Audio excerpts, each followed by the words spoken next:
नमस्कार, मैं हूं पम्मी प्योर पटना में आपका स्वागत है। आज है 5 मई, दिन मंगलवार। खबरों की ओर बढ़ने से पहले डालते हैं एक नजर आज की सुर्खियों पर। हर वार्ड में वेडिंग जोन बनाने की योजना, महापौर का बड़ा ऐलान। पटना जंक्शन मेट्रो स्टेशन बनेगा इंटरचेंज हब। गांधी मैदान में मंत्रियों के शपथ कार्यक्रम की जोरदार तैयारियां शुरू। जून से शुरू होगी बेरी रोड पर मेट्रो टनल की खुदाई। पटना में नई विज्ञापन नीति, अवैध होर्डिंग पर 500% तक जुर्माना। तो चलिए बढ़ते अब तक की 25 अहम खबरों की ओर विस्तार से। गांधी मैदान में मंत्रियों के शपथ कार्यक्रम की जोरदार तैयारियां शुरू। पटना के गांधी मैदान में बिहार मंत्रिमंडल विस्तार की तैयारियां तेजी हो गई है, जहां मंत्रियों का शपथ ग्रहण समारोह प्रस्तावित है। प्रधानमंत्री नरेंद्र मोदी के शामिल होने की भी संभावना जताई जा रही है। मुख्यमंत्री सम्राट चौधरी दिल्ली दौरे से लौटकर अंतिम सूची ला रहे हैं, जिस पर शीर्ष नेतृत्व की सहमति बन चुकी है। 6 मई को कैबिनेट बैठक भी बुलाई गई है। विस्तार में करीब 32 से 33 मंत्री शामिल हो सकते हैं, जिसमें विभिन्न दलों का तय कोटा रहेगा। जातीय संतुलन, अनुभव, नए चेहरे और महिलाओं की भागीदारी पर खास ध्यान दिया जा रहा है। विक्रमशिला सेतु मरम्मत में आईटीआई पटना का बड़ा सहयोग। विक्रमशिला सेतु की मरम्मत 3 महीने में पूरी करने का लक्ष्य तय किया गया है। सरकार आईआईटी पटना और अन्य एजेंसियों की मदद से काम तेज करेगी।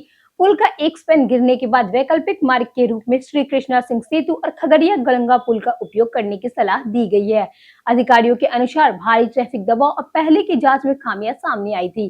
घटना के बाद संबंधित इंजीनियरों को निलंबित किया गया है। साथ ही जल्द स्टीमर सेवा शुरू करना और समांतर नए पुल को दिसंबर तक चालू करने की योजना है। बीएसएनएल लीज लाइन से पीएमसीएच में इंटरनेट सुविधा होगी मजबूत। बिहार का पीएमसीएच अब हाईटेक और पूरी तरह डिजिटल अस्पताल बनने की दिशा में आगे बढ़ रहा है। करीब 40 लाख रुपए की लागत से बीएसएनएल द्वारा पूरे परिसर में लीज लाइन बिछाई जा रही है, जिससे मई के दूसरे सप्ताह से हाई स्पीड इंटरनेट और ऑनलाइन सेवाएं शुरू होंगी। इससे मरीजों का डेटा रियल टाइम में उपलब्ध होगा और डब्ल्यूएचओ व सरकार तक जानकारी पहुंचेगी। अस्पताल पेपरलेस सिस्टम अपनाएगा, जहां रिपोर्ट सीधे डॉक्टर की स्क्रीन पर मिलेगा। ऑनलाइन रजिस्ट्रेशन से भीड़ कम होगी और इलाज व्यवस्था तेज, पारदर्शी और आधुनिक बनेगी। पटना जंक्शन मेट्रो स्टेशन बनेगा इंटरचेंज हब। पटना मेट्रो के कॉरिडोर 2 में राजेंद्र नगर से पटना जंक्शन तक अंडरग्राउंड टनल निर्माण तेज कर दिया गया है। टनल जमीन से 16 से 25 मीटर गहराई पर है, इसलिए सुरक्षा कारणों से दोनों ओर 20 मीटर के दायरे में निर्माण, जिन ऊर्ध्वा और बोरिंग पर रोक लगा दी गई है। अब किसी भी काम के लिए मेट्रो से एनओसी लेना अनिवार्य होगा। विशेषज्ञों ने कंपन से नुकसान की आशंका जताई है। रेलवे अनुमति के बाद टनल कार्य फिर से शुरू हुआ है। यह 1800 मीटर लंबा हिस्सा है, जिसमें टीबीएम मशीन काम कर रही है और राजेंद्र नगर स्टेशन सबसे गहरा स्टेशन होगा। आज मरीन ड्राइव की एक लेन में वाहन परिचालन रहेगा बंद। सोमवार को पटना के मरीन ड्राइव यानी कि जेपी गंगा पथ पर दीघा गोलंबर से एलसीटी घाट तक एक लेन में वाहनों का परिचालन बाधित रहा। सड़क मरम्मत कार्य के कारण ट्रैफिक पुलिस ने यह व्यवस्था लागू की। सोमवार को उत्तरी फ्लैग बंद रहने से वाहनों के दक्षिणी फ्लैग से डाइवर्ट किया गया। मंगलवार यानी कि आज दूसरी लेन में भी वाहनों की आवाजाही प्रवाहित रहेगी, जिससे दक्षिणी फ्लैग बंद रहेगा और ट्रैफिक उत्तरी फ्लैग से चलेगा। यह ट्रैफिक प्लान 5 मई यानी कि आज दोपहर 1 बजे से 3 बजे तक और रात्रि 10 बजे से सुबह 4 बजे तक लागू रहेगा। पटना में नई विज्ञापन नीति, अवैध होर्डिंग पर 500% तक जुर्माना। पटना नगर निगम की नई विज्ञापन नीति 2026 जल्द लागू होगी, जिससे शहर को अवैध होर्डिंग से मुक्त कराने का लक्ष्य है। शहर को 4 जोन में बांटकर शुल्क तय किया गया है, जहां अवैध होर्डिंग पर 500% तक जुर्माना लगेगा। तंबाकू, शराब और भ्रामक विज्ञापनों पर पूरी तरह प्रतिबंध रहेगा। एजेंसियों को लाइसेंस लेना अनिवार्य रहेगा और दुकानदारों को स्व विज्ञापन पर भी शुल्क देना होगा। सौर ऊर्जा उपयोग पर छूट मिलेगी, जबकि जनरेटर पर रोक रहेगी। नियम उल्लंघन पे 200% से 500% तक जुर्माना और ब्लैक लिस्टिंग का प्रावधान है। हर वार्ड में वेडिंग जोन बनाने की योजना, महापौर का बड़ा ऐलान। पटना नगर निगम की महापौर सीता साहू ने कहा कि फुटपाथ दुकानदारों की समस्या के लिए समाधान के लिए हर वार्ड में वेडिंग जोन बनाए जाएंगे और जहां भी भूमि उपलब्ध होगी वहां इनका निर्माण किया जाएगा। उन्होंने वेंडर से खाली जमीन की जानकारी देने की अपील की। नाशवी की कार्यशाला में उप महापौर रश्मि चंद्रवंशी ने वेंडर्स के सम्मानजनक जीवन पर विचार दिया। अरविंद सिंह ने वेंडर्स के अधिकारों और समस्याओं के समाधान की प्रतिबद्धता जताई। कार्यक्रम में पथ विक्रेता पुस्तक का विमोचन हुआ और पीएम स्वनिधि योजना के तहत ऋण सुविधा की जानकारी भी दी गई। पटना जंक्शन के पास विकसित होगा अंतरराष्ट्रीय स्तर का बाजार। पटना नगर निगम ने न्यू मार्केट क्षेत्र को आधुनिक बिजनेस हब के रूप में विकसित करने के लिए 123.12 करोड़ रुपए का मास्टर प्लान तैयार किया है। इस योजना के तहत 3 अलग-अलग स्थानों पर 3 मंजिला शॉपिंग कॉम्प्लेक्स बनाए जाएंगे, जिनमें बेसमेंट में पार्किंग और फायर सेफ्टी की सुविधा होगी।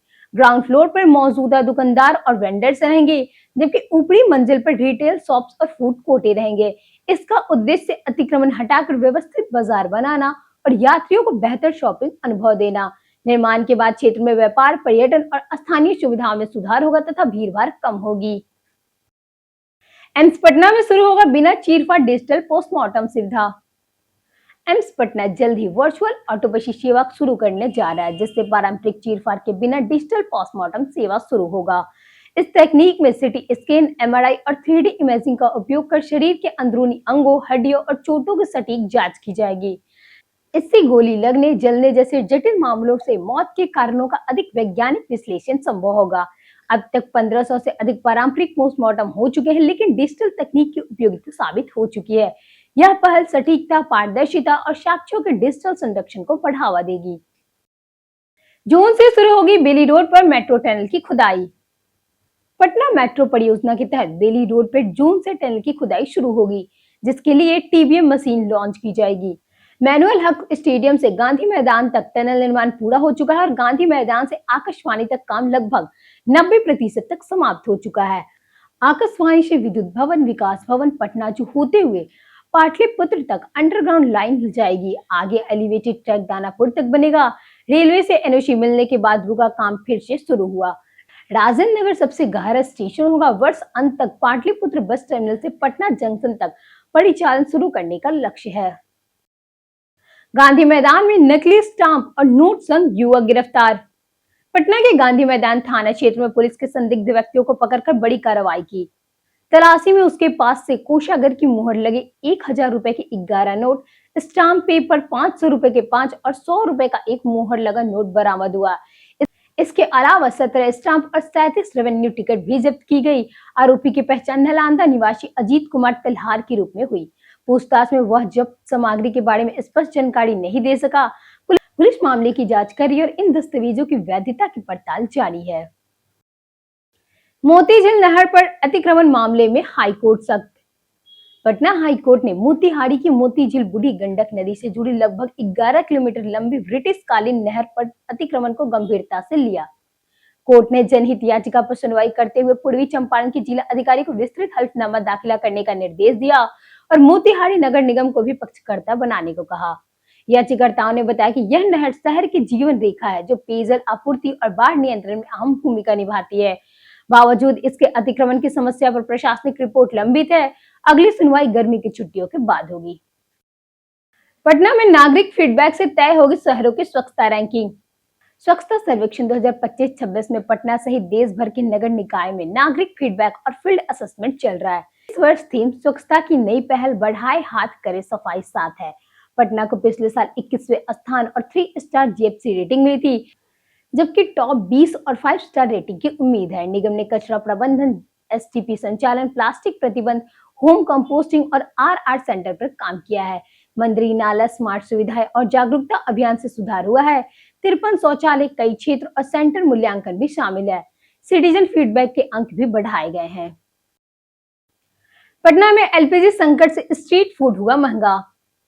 पटना में कमर्शियल एलपीजी सिलेंडर की कीमत में भारी बढ़ोतरी और आपूर्ति में करीब 30% तक कमी के कारण खान पान की चीजें महंगी हो गई है। समोसा, चाय, लिट्टी, एग रोल जैसे स्ट्रीट फूड के दाम 5 से 10 रुपए तक बढ़ चुके हैं। 12 रुपए का समोसा 15 से 18 रुपए और 10 रुपए की चाय 12 से 15 रुपए हो गई है। गैस की कमी से दुकानदार कोयला और लकड़ी जैसे महंगे विकल्प अपना रहे हैं, जिनकी कीमत भी बढ़ चुकी है। कारोबारियों के अनुसार आने वाले दिनों में खाद्य पदार्थों के दाम 10 से 12% तक बढ़ सकती है। पटना में 150 साल पुराना बरगद बना हादसे का खतरा। पटना के अशोक राजपथ पर महेंद्र पोस्ट ऑफिस के पास स्थित करीब 150 साल पुराना बरगद का पेड़ अब लोगों के लिए खतरा बनता जा रहा है।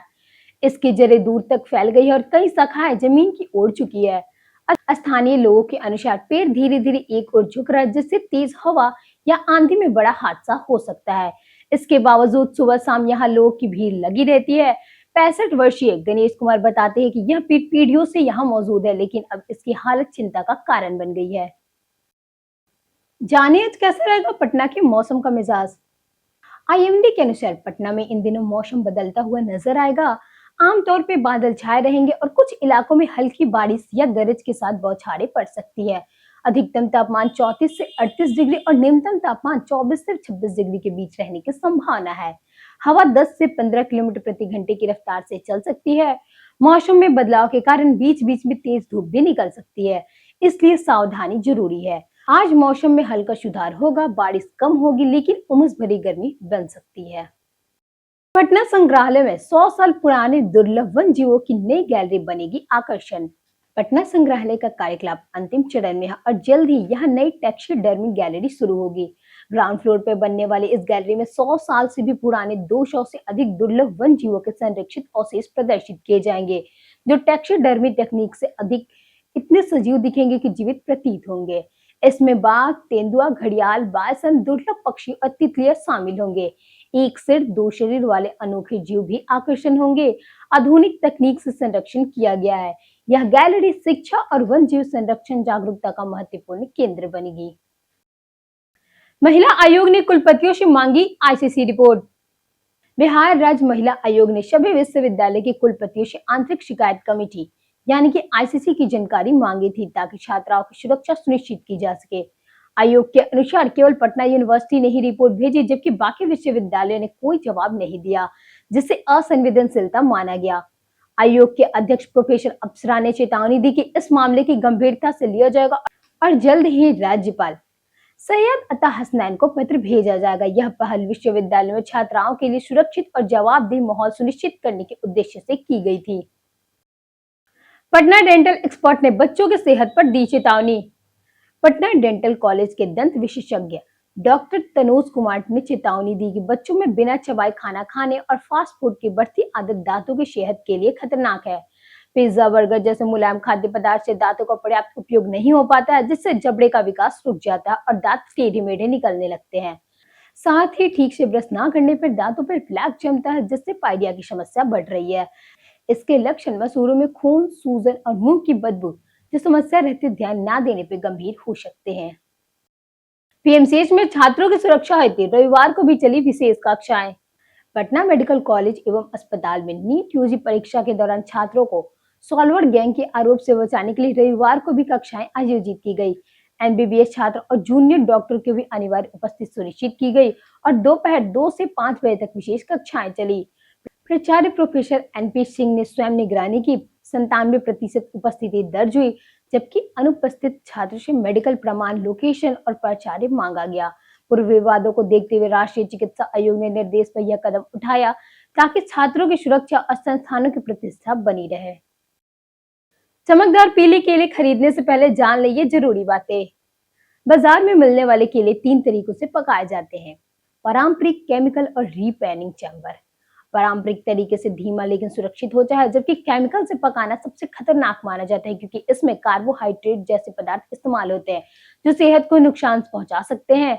रीपेनिंग चैम्बर वैज्ञानिक और सुरक्षित विकल्प है, लेकिन इसकी कमी के कारण व्यापारी अक्सर केमिकल का सहारा लेते हैं। केमिकल से पके केले बाहर से ज्यादा पीले, चमकदार और डंठल हरे होते हैं, परंतु स्वाद भी बहुत अजीब हो सकता है। सुरक्षित रहने के लिए हल्के दाग धब्बे वाले प्राकृतिक खुशबू वाले केले खरीदना बेहतर माना जाता है। भागलपुर विक्रमशिला सेतु टूटने पर तेजस्वी का एनडीए पर हमला। भागलपुर में गंगा नदी पर स्थित विक्रमशिला सेतु का बड़ा हिस्सा ढहने से बिहार की सियासत गर्मा गई है। तेजस्वी यादव ने सरकार पर भ्रष्टाचार का आरोप लगाते हुए कहा कि पहले चेतावनी दी गई थी, लेकिन कोई कार्रवाई नहीं हुई। उन्होंने इसे एनडीए सरकार की विफलता बताते हुए भ्रष्ट व्यवस्था का परिणाम करारा दिया। घटना में पुल का स्लैब गिरने से कई वाहन बाल बाल बचे, जिससे बड़ा हादसा टल गया। यह पुल भागलपुर को जोड़ने वाला अहम मार्ग था, जिससे उत्तर दक्षिण बिहार का संपर्क टूट गया। पिछले वर्ष में पुल गिरने की घटना पर भी सवाल उठ रहे हैं। पटना कॉलेज का ऐतिहासिक कमरा जहां शुरू हुआ बिहार विधानमंडल। पटना कॉलेज स्थित डॉक्टर सच्चिदानंद सिन्हा सेमिनार हॉल बिहार के ऐतिहासिक इतिहास का महत्वपूर्ण स्थल है। 1912 में बंगाल से अलग होने के बाद यही बिहार उड़ीसा विधानमंडल की पहली बैठक हुई थी। यह हॉल कभी सत्ता और प्रशासन का प्रमुख केंद्र रहा, जहां महत्वपूर्ण फैसले लिए जाते हैं। डच शैली में निर्मित इस भवन की 25 फीट ऊंची छत, बिना कोनों वाली संरचना और ठंडी दीवार इसकी अनोखी वास्तुकला को दर्शाती है। आज भी यह कमरा इतिहास और विरासत का प्रतीक माना जाता है। डॉक्टर सच्चिदानंद सिन्हा के नाम पे इसे सम्मानित किया गया है, जो इसके ऐतिहासिक महत्व को और बढ़ाता है। पटना घाटों के स्ट्रीट सिंगर बने नए सोशल मीडिया स्टार। पटना के गंगा घाट, खासकर एनआईटी घाट और मरीन ड्राइव पर स्ट्रीट सिंगिंग एक नया सांस्कृतिक ट्रेंड बन चुका है, जिससे कई युवा कलाकार सोशल मीडिया के जरिए लोकप्रियता हासिल कर रहे हैं। खगड़िया के अभय आनंद, रचिता थिरानी, लोक गायक राजगुरु और आड़ा के समीर कुमार सिंह जैसे सिंगर्स ने बिना औपचारिक ट्रेनिंग के अपने हुनर से पहचान बनाई। किसी को इवेंट्स, होटल और विदेश जैसे दुबई तक प्रदर्शन के मौके मिल रहे हैं। ये कलाकार रैप, लोकगीत, भजन और सूफी संगीत से दर्शकों को जोड़कर बॉलीवुड और बड़े मंचों तक पहुंचाने का सपना देख रहे हैं। कई दिग्गजों को पीछे छोड़ बुमराह बने अभिषेक के फेवरेट गेंदबाज। भारतीय युवा बल्लेबाज अभिषेक शर्मा ने आईपीएल इतिहास के सर्वश्रेष्ठ तेज गेंदबाज के रूप में अंततः जसप्रीत बुमराह को चुना। कई दिग्गज गेंदबाजों के नाम सामने आने के बाद भी उन्होंने बुमराह को सबसे ऊपर रखा। अभिषेक का मानना है कि बुमराह के सटीक लाइन लेंथ, डेथ ओवर में शानदार गेंदबाजी और लगातार प्रदर्शन उन्हें सबसे अलग बनाता है। मौजूदा सीजन में अभिषेक खुद की शानदार फॉर्म में है, लेकिन उन्होंने साफ किया कि तेज गेंदबाजी में बुमराह जैसा प्रभाव और अस्थिरता बहुत कम खिलाड़ियों में देखने को मिलता है। लेकिन उन्होंने साफ किया कि तेज गेंदबाजी में बुमराह जैसे प्रभाव और स्थिरता बहुत कम खिलाड़ियों में देखने को मिलता है। बीते दिन हमारे द्वारा पूछे गए सवालों का जवाब आप लोगों में से बहुत लोगों ने हमारे कमेंट सेक्शन में लिख कर दिया है।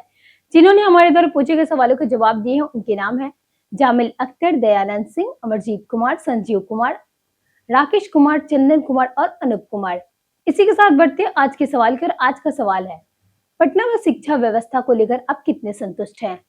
आप अपना जवाब हमें हमारे कमेंट सेक्शन में लिखकर जरूर बताएं। आज के लिए इतना ही। बिहार के तमाम खबरों के साथ बने रहने के लिए देखते रहिए प्योर पटना। और साथ ही अगर आप यूट्यूब चैनल पे देख रहे हैं तो चैनल को सब्सक्राइब करें, और अगर आप फेसबुक पेज पे देख रहे हैं तो लाइक और फॉलो जरूर करें।